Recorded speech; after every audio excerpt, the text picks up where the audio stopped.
Oi, eu sou o Killer. Hoje nós vamos falar um pouco sobre Assassin's Creed, um jogo em que você controla um assassino altamente qualificado e que é capaz de sobreviver a quedas incríveis, assim como se esconder de guardas apenas andando no meio de estudiosos. Mas qual é a relação dos assassinos do jogo com os assassinos reais?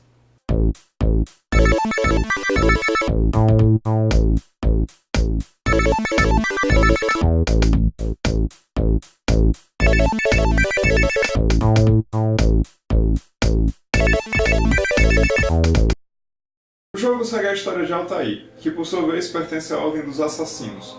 Bom, vamos começar analisando por aí. Pouco se sabe sobre a origem dos assassinos. O que se sabe é que a Ordem foi fundada por um missionário chamado Hassan I Sabah.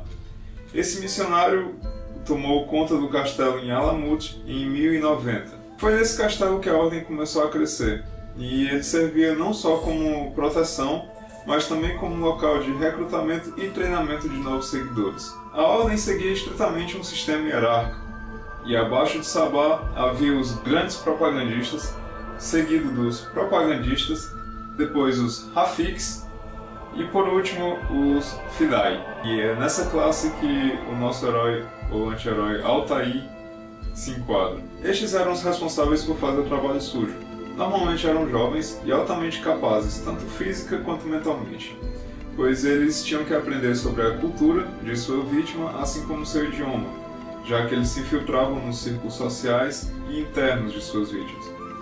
Eles também tinham que ter muita paciência, pois às vezes demorava anos para que uma oportunidade aparecesse. Mas com todo esse tempo que passava, além dos perigos que eles corriam, como é que o Sabah conseguia a lealdade dos Fidai? Bom, como eu disse, pouco se sabe sobre a história dos assassinos, já que a biblioteca deles foi destruída junto com o castelo. Mas temos as crônicas de Marco Polo, que fala que os seguidores de Sabah cometiam os assassinatos quando estavam sob influência de drogas, e que esta era a forma utilizada por Sabah para manter o controle de seus seguidores. Esta também serve como uma das teorias sobre a origem da palavra assassino, que teria origem na palavra hashisha ou hashish. Uma pequena variante dessa teoria é de que Sabah utilizava o hashish para mostrar o paraíso aos seus seguidores, e falava que apenas ele tinha o poder de levar os seguidores ao paraíso. E como é que eles fariam para chegar ao paraíso? Bom, bastava seguir as ordens de Sabah. Só tem um problema. Sabah morreu em 1124 e Marco Polo só foi nascer em 1254. O que significa que ou Marco Polo era um médium que conseguia falar com os espíritos e assim se comunicou com Sabah para saber sobre seus métodos de controle, ou fantasiou sobre essa história. Bom, provavelmente a promessa do paraíso existia. Só não se sabe exatamente como Sabah fazia para colocar essa ideia em seus seguidores. Uma outra teoria sobre a origem do nome, e um pouco mais concisa, é de que a palavra assassino viria da palavra Hashashin, que seria alguma coisa como arruaceiro. Essa teoria condiz um pouco mais com uma das táticas utilizadas por eles, o terrorismo. Em algumas missões, era comum que o assassinato ocorresse em via pública, como forma de chamar muita atenção.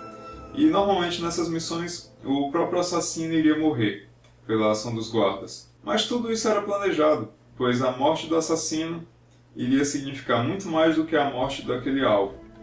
E ia fazer com que as pessoas pensassem, mas por que diabos essa pessoa morreu por essa causa? E isso faria com que a causa de Sabah ficasse ainda mais forte. E essa também é uma das táticas utilizadas logo no início do jogo, quando o castelo está prestes a ser invadido pelos Cavaleiros Templários. Alguns assassinos pulam fingindo sua morte. My men do not fear death, Robert. They welcome it, and the rewards it brings. Show this fool knight what it is to have no fear. Go to God!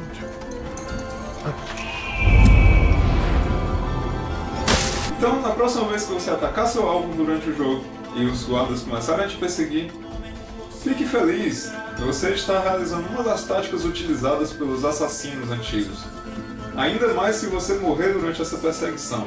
Mas o termo assassino também pode ter vindo da palavra assassino, que vem da palavra assas, que significa fundação. e que, segundo o escritor Amin Maalouf, Sabá costumava chamar seus discípulos de assassino, We are nothing if we do not abide by the Assassin's Creed. ou aquele que é fiel à fundação. E essas seriam palavras que os viajantes de outras terras confundiriam com hashish. Tá, mas falando novamente sobre o jogo, ele não se passa em Alamut, e o chefe da ordem é Al-Mulin. Então, o jogo tá mentindo pra gente? Bom, em parte sim. Afinal, você não acredita que vai sobreviver a uma queda imensa só porque caiu num monte de feno, não é? Mas vamos com calma, o jogo se passa em 1191. E como eu disse, Sabá morreu em 1124. E após sua morte, outros tomaram o seu lugar. Al-Mulin, na verdade, se refere a Rashid ad-Din Sinan, ou seja lá como se pronuncia isso. Era jovem e recebeu treinamento de assassino.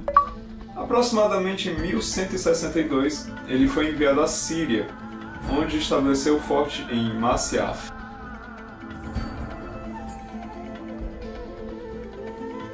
Agora sim, as coisas começam a se encaixar na história do jogo.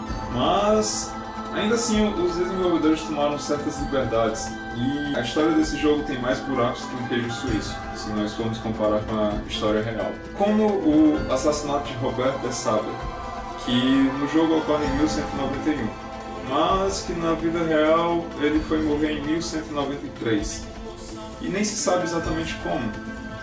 Provavelmente de velhice, pois há relatos de que ele já era velho nessa época. Bom, existem muito mais coisas que podem ser ditas sobre esse jogo. E isso porque eu peguei apenas uma parte do primeiro jogo.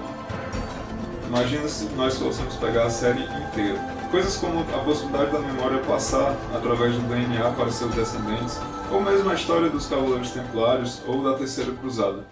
Eu espero que você tenha gostado do vídeo. Não se esqueça de se inscrever no canal para obter atualizações e seguir também a página no Facebook, onde você vai conseguir ver algumas outras curiosidades. Eu espero que você tenha gostado e até o próximo vídeo.